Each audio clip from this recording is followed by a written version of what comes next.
I was just so happy to not be pregnant. I was really terrified of giving birth. It's such an evil cycle because as soon as your body calms down, there's some type of fluctuation that spins you out again. You were diagnosed with endometriosis in 2016.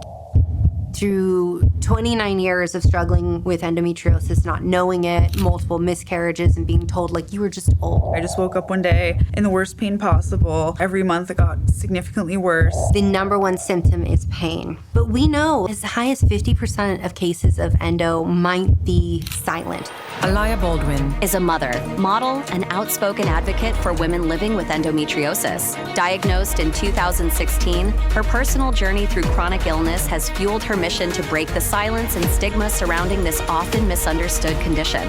With a deep interest in holistic and Chinese medicine, Alaia combines her passion for wellness with real-life experience, sharing openly about the challenges of parenting with endo, and using her platform to create space, support, and solidarity for women who are suffering in silence. Something's wrong with me because why can't I just be happy? Why can't I just smile? Why can't I just move on? If you've ever faced discrimination or judgment that was actually due to your having a chronic illness? I remember that day someone telling me I looked bad. I'm like, wow, they were even worse than I thought. They're so mentally twisted. So it's, of course, more. Welcome back to the Dr. Brighten Show. I'm your host, Dr. Jolene Brighten. I'm board certified in naturopathic endocrinology, a nutrition scientist, a certified sex counselor, and a certified menopause specialist. As always, I'm bringing you the latest, most up-to-date information to help you take charge of your health and take back your hormones. If you enjoy this kind of information, I invite you to visit my website, drbrighten.com, where I have a ton of free resources for you, including a newsletter that brings you some of the best information, including updates on this podcast. Now, as always, this information is brought to you cost-free, and because of that, I have to say thank you to my sponsors for making this possible. It's my aim to make sure that you can have all the tools and resources in your hands and that we end the gatekeeping. And in order to do that, I do have to get support for this podcast. Thank you so much for being here. I know your time is so valuable and so important, and it's not lost on me that you're sharing it with me right now. Don't forget to subscribe, leave a comment, or share this with a friend because it helps this podcast get out to everyone who needs it. All right, let's dive in. You were diagnosed with endometriosis in 2016. Can you take us through what life looked like before then and what really led to you getting the diagnosis? So I'll just go, I guess, from the beginning. Growing up, I never really had any endo symptoms. I always knew what it was because it ran in my family, and I had a cousin who you just heard the tales of her struggling. And so I was familiar, I guess, with the word more than other people are. But long story short, the year that I met my husband, so I joke that it's his fault, but it's not, okay? He didn't cause the endo, but he made it the reality. Exactly. Okay. But so we were dating, and it was 0 to 100. I just woke up one day in the worst pain possible. Fast forward, every month it got significantly worse, in bed 1 day a week, 2 days a week, 3 days a week, going from Tylenol to, extreme, strong opioids, and taking the whole month, it ends, and then it takes you a month to recover, and then the cycle starts over again. So I was fortunate because my sister-in-law was also dealing with endo, so she is the one who referred me to Dr. Setchkin. So I was really lucky that I jumped over the hoops of spending years and years and years seeing, tons of doctors and trying to convince anyone that something's wrong with me. So I waited a few months and went straight to him within a year.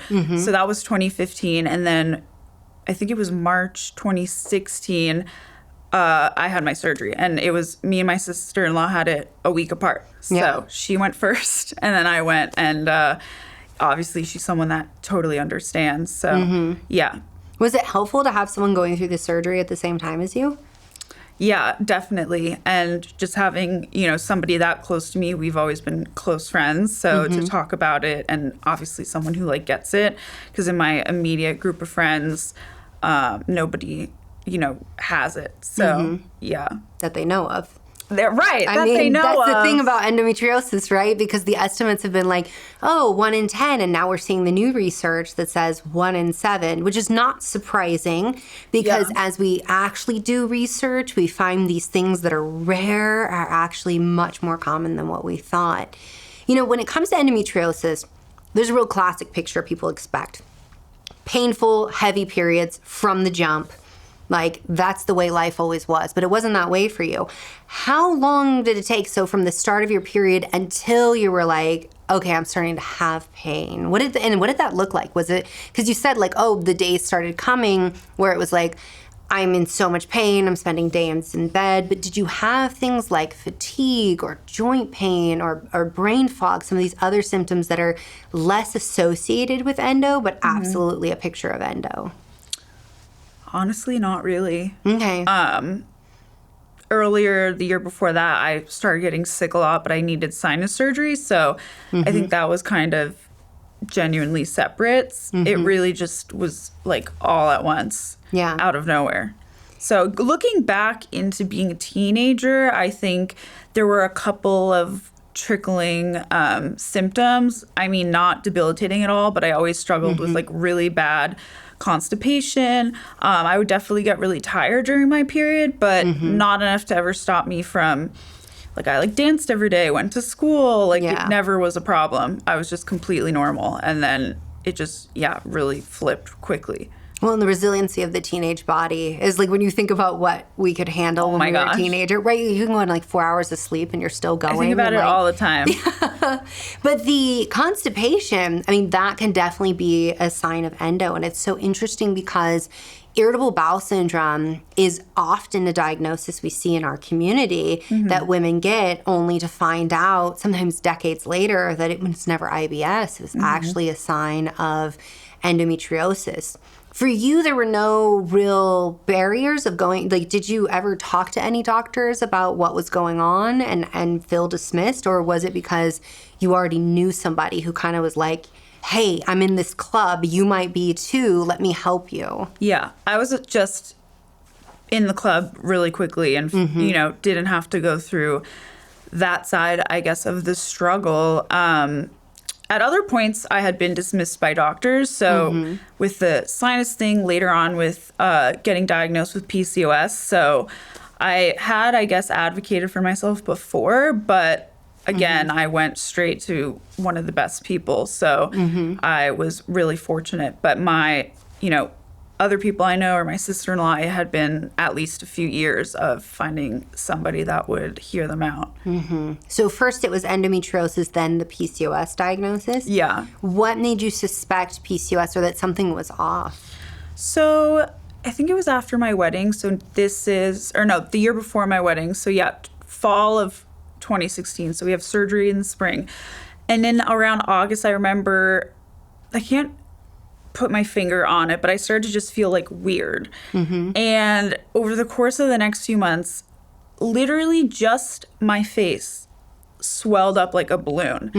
And it wasn't really my body. And I'll never forget, I went home for Thanksgiving and I was like, oh, everyone's so like kind and nice, and my family and blah blah blah, family friends have known me forever, and everyone just kept coming up to me being like, I'm really sorry, I don't want to say something, but are you okay? Yeah. And I was like, yes, I don't know. Something's going on. I don't really know what it is. They're like, your face, it just looks different. And I'm like, I know, okay. You don't have to keep reminding me. It's like, I don't feel great about myself right now. So you're really helping me. But I had seen one endocrinologist who just was not the best. That was kind of this, situation of, we think you have something else. They initially thought I had Cushing's disease, which I thought was wild, but I guess, the face swelling. The moon faces, it made sense. But I was like, look, a few of the other symptoms, I forgot. I started like growing more hair for me, and I had hair fall out like here. So it wasn't severe or anything. I didn't have like a beard, but I just noticed, little spots for me that weren't normal. So that kind of led me to think PCOS. So when I saw this guy, I was like, look, I think I have PCOS, blah, blah, blah. And he did all the Cushing's tests and said, I'm so shocked. I don't understand. Then I waited to see somebody else in December. So I met this guy, and within 2 sentences, he's like, oh, you have PCOS. So, and back then, compared to especially now, like the more traditional outlook was you had to have all of the markers for PCOS, which obviously are like the high testosterone and androgens, insulin resistance, and then anovulatory cycles or irregular cycles. Which I didn't have irregular or light or skip periods because of the endo, so that was not, the situation. So I've always just struggled with the insulin resistance side of things. Then I went on metformin, and it was pretty, balanced for a long time. And been okay since then. Yeah. You said you went to the doctor and you were like, I think I have PCOS. Like you went to a doctor and you kind of figured this out on your own, which I think is something a lot of women do. But then they make that appointment, they go to that appointment, they get dismissed at that appointment, and it can feel so discouraging. They don't make the second follow-up appointment. What about your situation made you push to advocate for yourself more? I don't really know. I feel like I'm the kind of person, if you just know intuitively that something's wrong, I'm just not gonna let it go. Yeah. I feel like I'm just, I guess, like driven as a person, which might sound strange, but I don't give up easily on anything ever in life. So I think that is really that's just it. And I won't stop until somebody has an answer. What would you say to women who feel discouraged, feel that they've been gaslit, they're not getting the support they need, and they're like, I know something's wrong? What would you say to them in terms of helping them advocate for themselves? It sounds cheesy, I guess, but just don't give up. I feel like, especially as women, we're, sensitive, and we are especially sensitive and in tune with our hormones and our bodies. And if you know something's wrong, you are 99% most likely correct. So just having patience, I think, that's definitely a big lesson in all of this, and doing the best you can to take care of yourself in the ways you know how. And then just, you can never, see too many doctors and get, I guess you could get too many opinions, but just, you know your body and you know yourself. So I think just reminding yourself of that, and no matter what anybody says, if it's negative or, not supportive, then, bye, just keep going and, believe in yourself. Yeah. You've been open about your struggles with endometriosis and PCOS and then moving into motherhood. Did you face struggles in becoming a mother or even adapting to motherhood, especially having, multiple chronic conditions? I'd say the transition overall for me was smooth. I think I had really set myself up for things to be worse. I think the transition, just becoming a mother, and I had a really, really hard pregnancy. So I was really terrified of giving birth and postpartum. But that ended up being the way smoother part of it for me. I think also just feeling so awful pregnant. I was just so happy to not be pregnant. I'm cool. We're wearing diapers, but you're here, we're chilling. Not that it's easy, but it was exciting. But I think that having learned for so many years that I needed to put myself first before anybody else in terms of especially taking care of my body. Even when I was younger, when I was, figuring everything out in the beginning in my early 20s, I never could, eat whatever I wanted, go out multiple times a day or a week. So I think that I was well versed in, putting the mask, the oxygen mask on yourself before you can put it on your kids.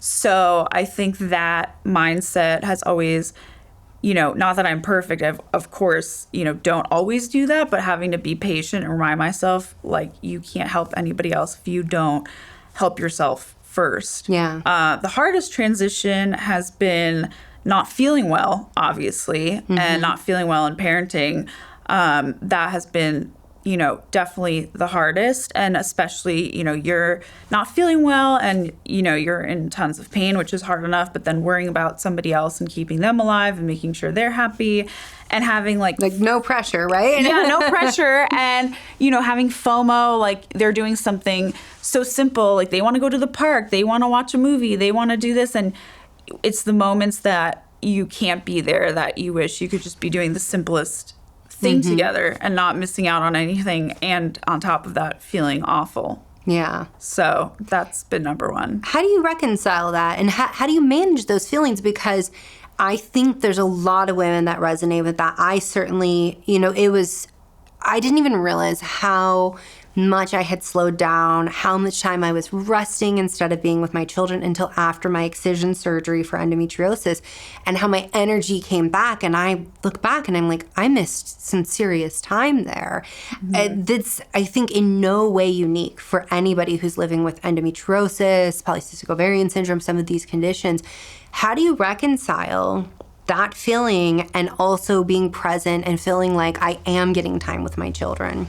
I guess, the last few years I've also spent extra time in like intensive therapy. So that's, of course, helpful for me. Yeah. I always had been in therapy, but a few years ago I did kind of like a trauma therapy intensive and then got a new therapist in LA. So, and she's also a mom. So it's, very relatable to speak with her.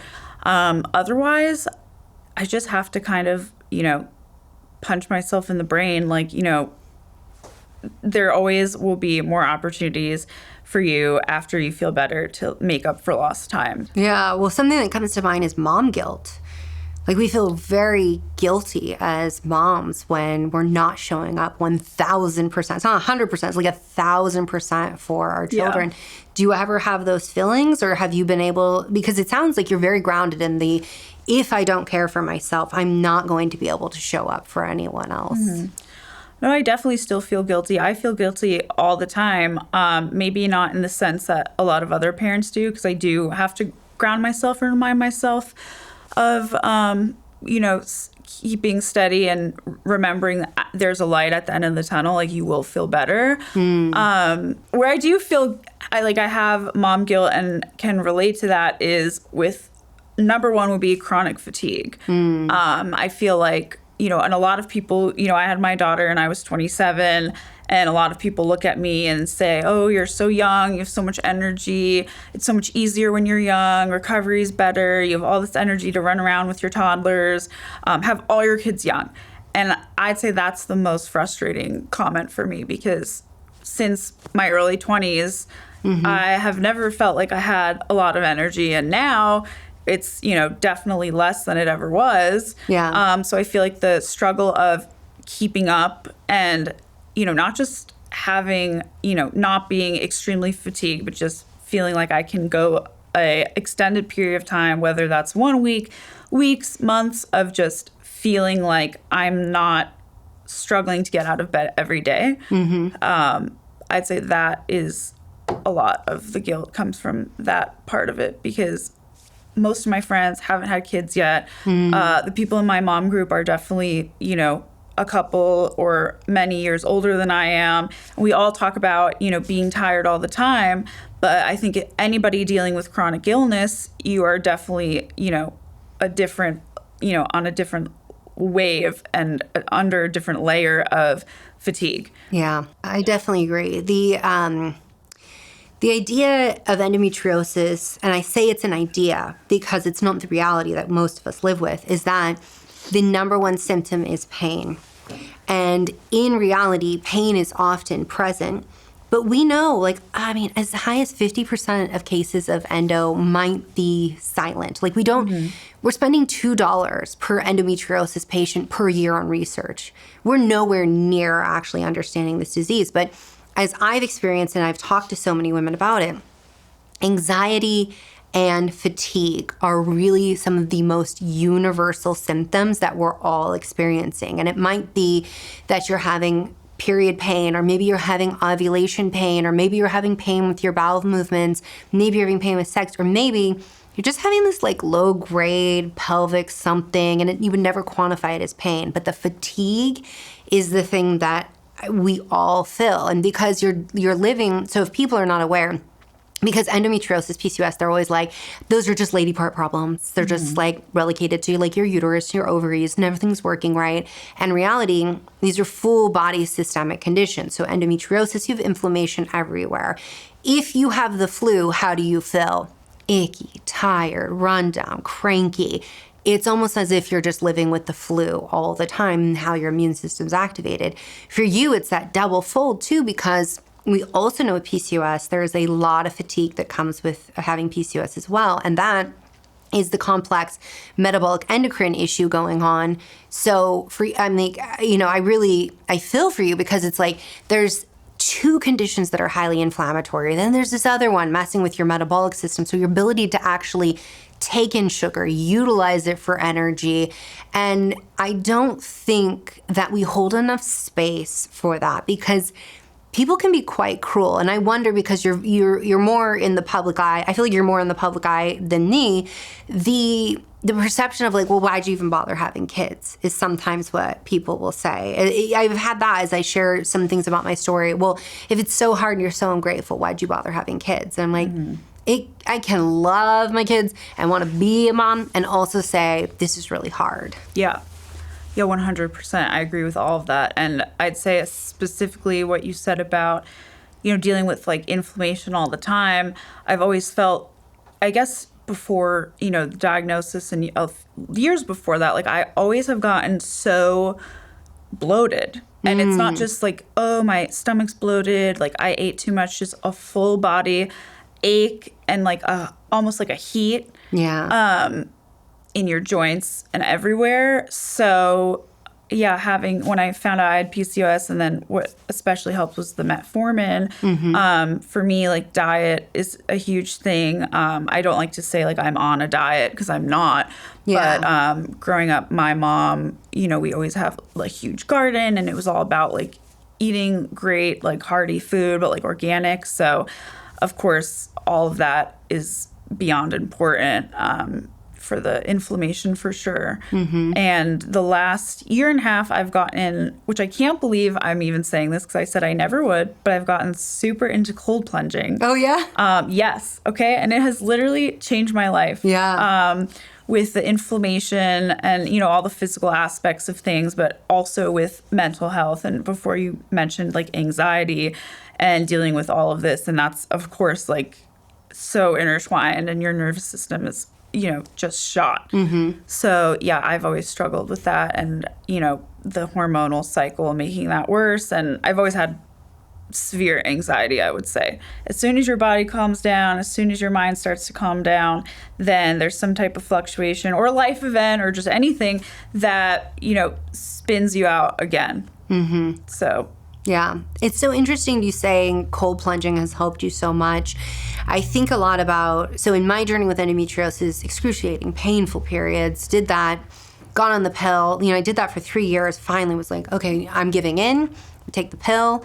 Pretty much just didn't even have periods. So it was like, well, I don't really have pain because I'm never having these cycles. But then I look back and I'm like, oh yeah, I was in the ER for ruptured ovarian cysts and pelvic pain and all these other things. So, but I look back because people are like, how did you get out of pain? Because by the time I got diagnosed, I didn't have any pain. And it was things like nutrition, lifestyle, cold plunging. Cold plunging is so great for inflammation, but doing all of these things that really, in some ways, masked my endometriosis because I managed it. And yet I'm like, it was also necessary for survival. Yeah. I'm curious, what are your nutrition non-negotiables? You were saying like I'm, not on a diet, and I agree with that because PCOS is like the way you have to eat is lifestyle. It's this is like how you maintain for life. And when you have chronic conditions, sometimes people will judge us and be like, why don't you just like eat the fast food, or why don't you just do that? And it's like, because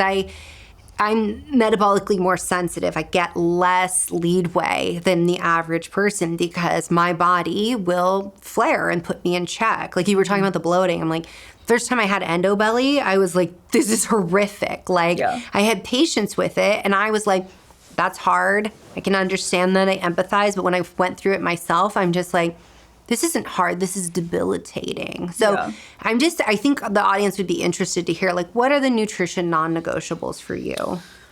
Oh, I mean, I'd start off by saying that the biggest lesson I've learned the hard way has been it's always like balance. And I feel like if I've gone too extreme with anything, you're number one, not going to feel good, not have results that you want, whether that's how you feel or what you look like. Yeah. So I think that is always my biggest advice to anybody who asks. They want some like super secret tip or some like diet tip or fad, whatever that is. And there is none. I mean, it is an overall lifestyle change. If you want to feel good, regardless, I've always eaten a certain way, like I mentioned, just clean, organic food. That's how I was raised. I never grew up like eating whatever I wanted every day. I did, but that was what real food was food to me. And my mom was all about, living a healthy lifestyle, but enjoying food and enjoying life. It never came from a place of what you look like or being thin. So I'm really, really, really grateful to her that that's how I was raised. And I was really lucky, especially like in the 90s being a kid. That wasn't really like normal. Yeah. So for me, I mean, I'm severely allergic to gluten. I have to like EpiPen myself. So that's not optional. Yeah. Very depressing. It's so annoying. Especially like in the sourdough age, right? Everybody with their sourdough. I still have a gluten-free starter I'm supposed to start, and I keep not having the mental capacity to be feeding somebody else right now. Yeah. So that's been delayed. But this summer, I'm going to put my mind to it. I'd say the number one thing I feel the worst eating is sugar. Obviously refined sugar, white sugar. I'll have some like agave, or when I bake, I really love coconut sugar.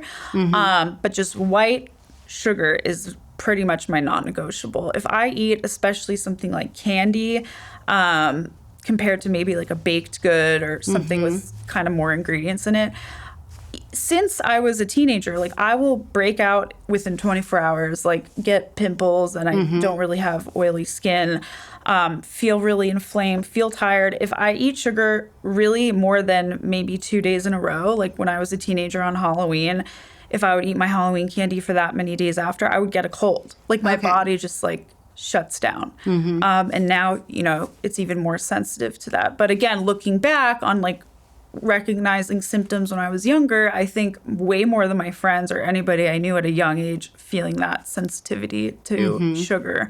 Number 3, I am generally dairy-free. I have been since I was younger as well. It always bothered my sinuses. So I don't, struggle with any type of allergic reaction or stomach pain, but just that's always been more of a thing. So I still will eat it. I'll go out to dinner and have like a cheesy pasta and just go for it. When I go for it, I go for it. So we're doing the whole thing. That's the other thing, is I'm not like a 3 chips and we're done.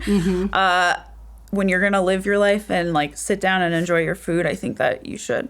But those are definitely my main ones. Also, when I was living in New York, I did a holistic nutrition program that was in Chinese medicine. Acupuncture's always helped me so much. I'm like, wouldn't be alive without it. So learning more in that kind of lens about health and nutrition, because I feel like also so many people think, oh, I want to lose weight, I want to be healthy, I just need to eat salad all the time. That's like a big one. And it's like, that for women, and for me specifically, I always felt so bloated when I would eat that much salad or like raw vegetables. So, going into the Chinese medicine program, learning a lot about kind of your constitution and your body type, especially women with, hormonal issues. And, I'm not going to like dive into how all of that works. I still feel like I barely know anything compared to all the knowledge that's out there. But like for me, and specifically like eating a lot less raw food and raw veggies, lightly cooking them or eating them mixed in with like protein or, rice, quinoa. But I definitely don't eat a lot of like salads, or I'll have a side salad, or it'll be lighter greens, and something like kale or really heavy, like that's just not gonna work. And I did change, you know, in that way, I guess, what I ate. And I felt a huge difference also with the bloating and like indigestion. And I think, and I've talked to other women about that too, and they have felt the same. Like, I'm eating so healthy, I'm eating so much salad, and I'm always bloated. I'm like, well, maybe don't eat salad every day for lunch and dinner. Like, try some cooked foods together. So that's been a big one for me too. Yeah. So we've talked about, you brought up cold plunging, we've talked about nutrition, your mom living with chronic illness, you have a really demanding career. Are there things that you've found that are like within your wellness routine that you're like, when I get off kilter, because we all do, right? We're not living this perfect life. And you had talked about balance, that you find that that will recalibrate you and bring you back into your state of balance.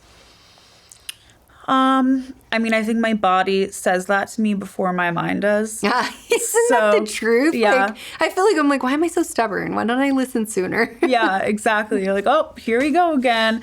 So I think that I don't go too off the rails of feeling so bad, because I'm like, okay, you know, we were away, we were on vacation, you know, and I just feel too unwell to like keep going. So then I just, you know, get back to the beginning and just continue.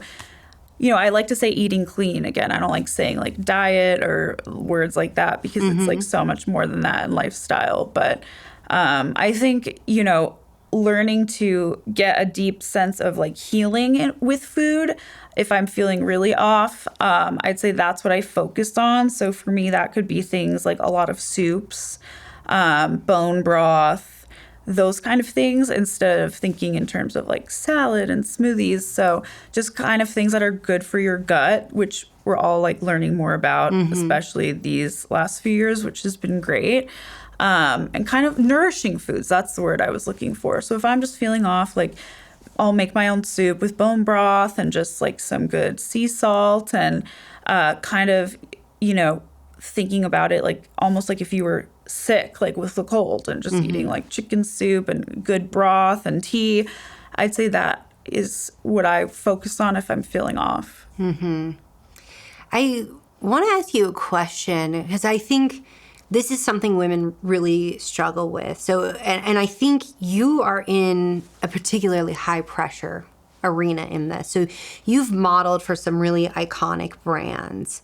And I'm curious, how do you balance the pressure of feeling like I need to show up, I need to look good, like I'm supposed to look beautiful right now, but I do not feel beautiful inside right now?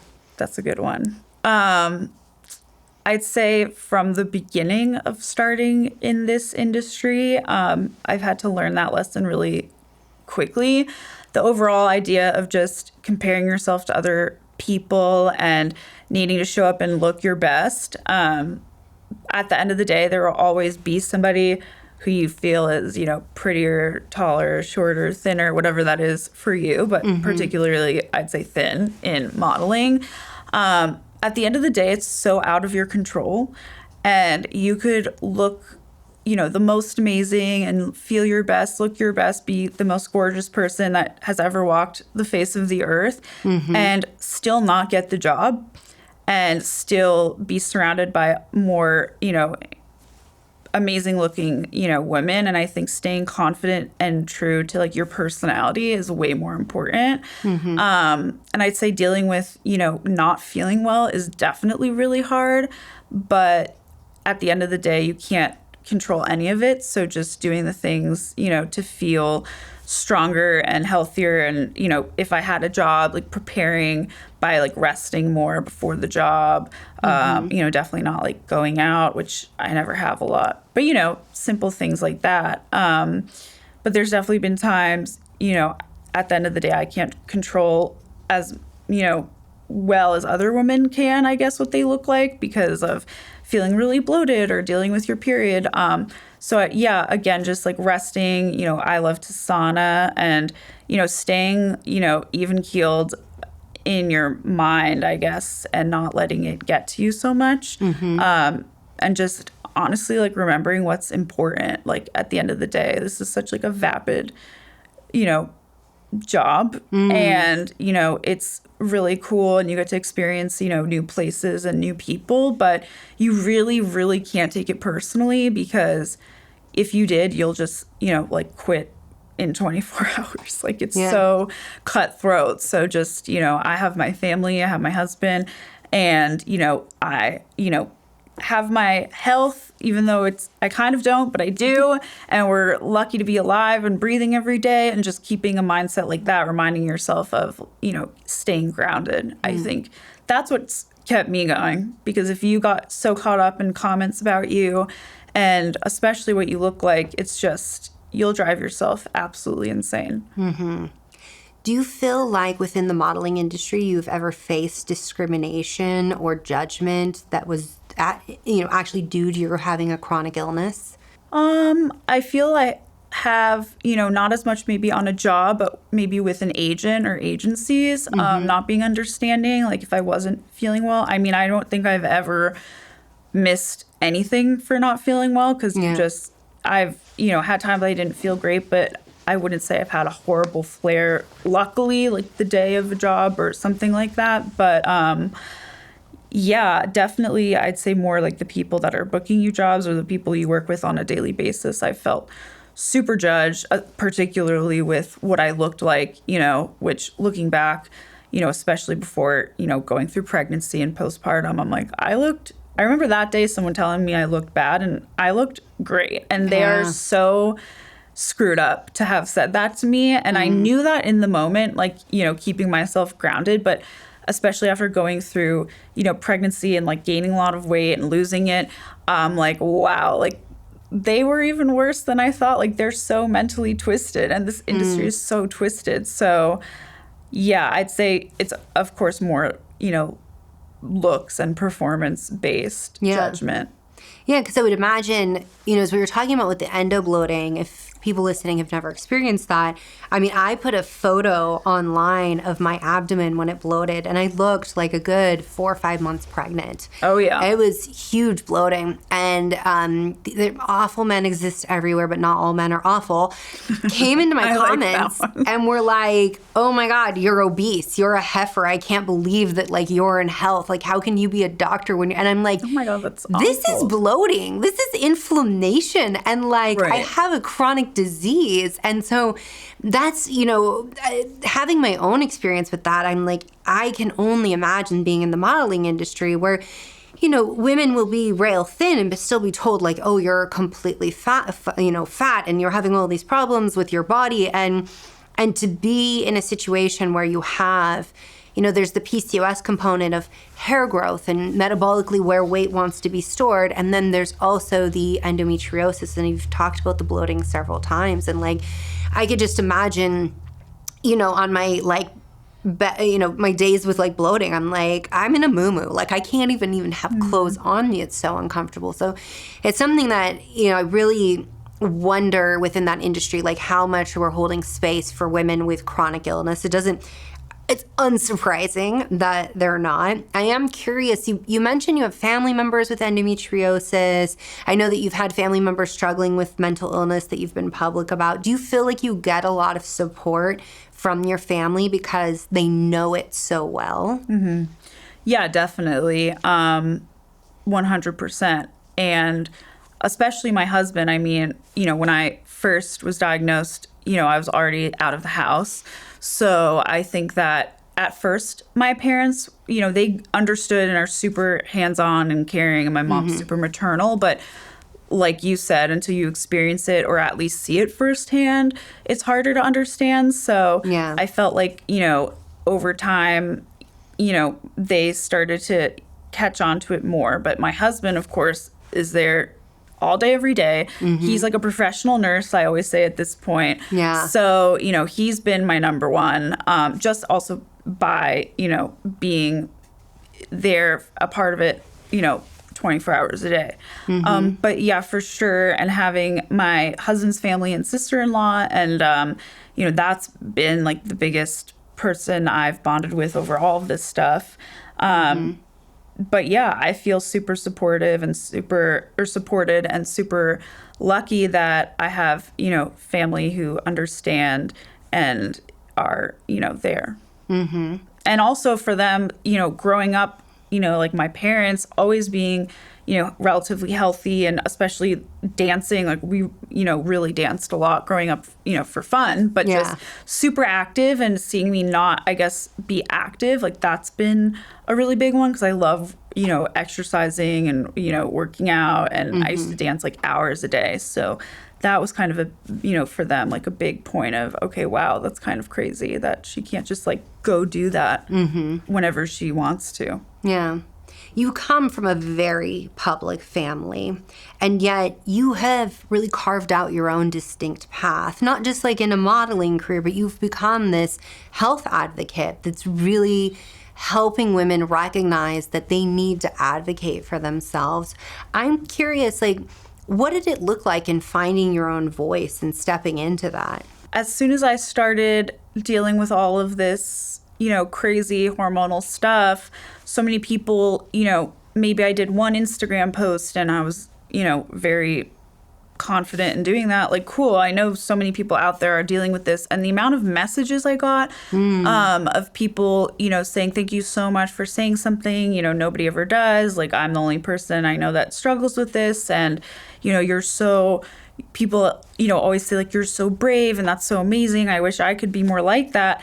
And I guess it's kind of just my personality. Like, I can talk about anything to anyone. Like, I can just meet you and talk about, like, pushing a baby out or whatever it is. You walked in the room, you were like, let's talk about vaginas. Yeah. I was like, let's go. I don't know. I'm just, like that, I guess. Yeah. It's like my, dad's family is very, like, to the point and blunt. And I'm not that way in a lot of other ways, but with like health especially, and women's bodies, and a lot of taboo topics, I really am just, I don't really care. Like, if someone has something bad to say about it, cool, like, go away, goodbye. So yeah, getting messages like that have definitely inspired me to just talk about it even more, even though I was pretty comfortable with that. And just messages like that and saying, you don't know how much that means to me, and seeing somebody just talk about it, regardless of who you are, just at all on social media or like a public platform, really like resonated with me, and I feel like I'm not alone. And I feel like that sentence, like, I feel like I'm not alone, that is the most important, thing for me. And that's, I had, somebody to bond over it, but I feel like when you're in like the depths of such intense pain and you're spinning out, and I've definitely thought I'd rather like be dead than be here right now. Like, it would be easier to die. And that doesn't mean I want to be dead. Like, I love life. When I feel good or decent, not even great, life is great, and I'm so grateful to be alive. But when you're in that dark place, you really are like, I can't do this anymore. There are very few people, I think, that know what that feels like and have been through such, an intense level of pain to have gotten to that place too.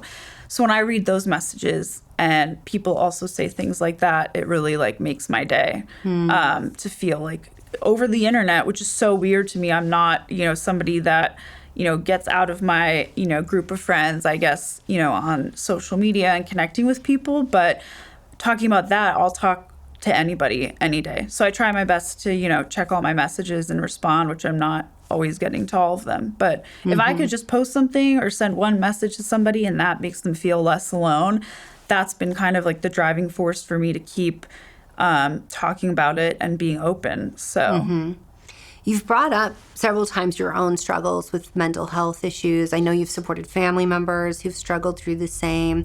What are your tips for people who are listening right now when they feel like in that despair, that dark place, that feeling like they're hopeless because of these struggles?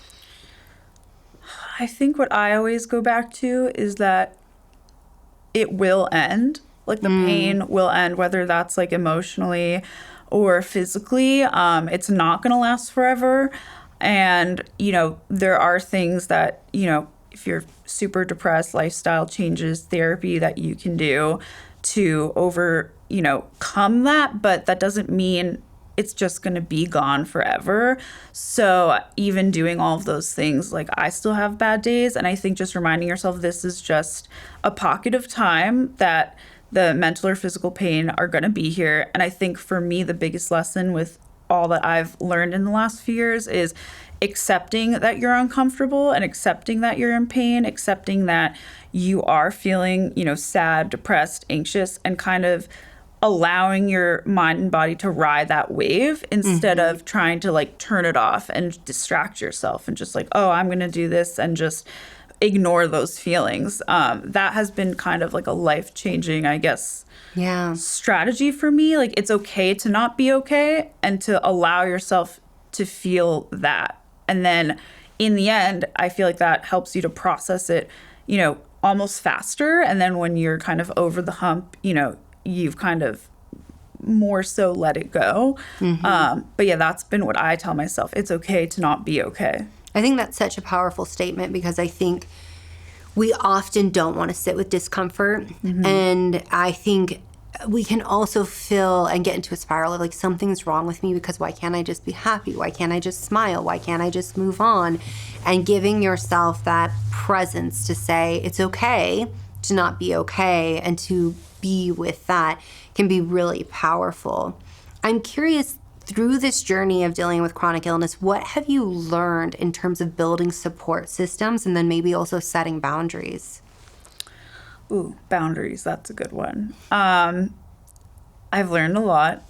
And I feel like, especially becoming a parent and dealing with more chronic fatigue, when I describe the transition of becoming a parent in a lot of ways to people, is that you have less tolerance, energy, and time for the bullshit. So maybe things you put up with before, whether they're big or small, with your friends, your spouse, your family, anyone you meet walking down the street, is you truly do not have the time to just let people, walk all over you or hurt you or bother you. So, again, when I was younger and, having to say no to plans a lot, and everyone's like, you're 21, why can't you come out tonight? And that extends into my life now as a parent. And, even with very basic things like a kid's activity or a mom's activity, just having to really say no. And like, you don't have to explain yourself. You don't have to feel guilty. I mean, of course, sometimes it's upsetting to feel like you're missing out. But at this point, that's a feeling I'm unfortunately familiar with. Yeah. But I think boundaries are so important for anybody with chronic illness or not having kids. And I think that I've been, maybe more well equipped for that because of my chronic illness before this transition. But I'd say definitely just, when you say no, you don't have to feel bad. You don't have to, feel like you have to explain yourself to anybody with your illness or not, just saying no in general to anything. So I think that, that's what I tell most maybe new moms that I know is, that's going on. Just say no. Yeah. And just don't overthink it. And just, you have to take care of yourself first before you can help anybody else. You've taken your struggles and your pain and really turned it into purpose, whether that's connecting with people online, letting them know you're not alone, advocating for endometriosis awareness. What would you say to women who are like, I want to do that too. I want to take my pain and turn it into purpose? I mean, again, other people reaching out to me has been the biggest, driver into continuing to do that. And I mean, I always wanted to do that, but I feel like once, you get maybe one person to come up to you, whether that's like a friend or family member or a random person on the internet, it also makes you feel so validated and heard and seen. And it's a type of connection that, you can't have with anybody else who doesn't, like anything in life, struggle with that same, illness or mental health, struggle or any struggle, just like anything in life. So having that connection to a complete stranger, it's not just that you're helping them, it's like also healing you, a part of yourself. So I think that is, what keeps me to continue to do that. And anybody, it might be more uncomfortable for other women compared to, me and my personality, 'cause it's not that hard to, get over that hurdle to talk about it, in front of other people. But I feel like the first time you do, you just have opened, a door to, a feeling of understanding and empathy and compassion for others and also for yourself, and knowing that you're not alone. So yeah, I say just do it. Yeah. It's not that complicated. But again, most people I know are not very comfortable, just openly talking about those things. So I understand. Yeah.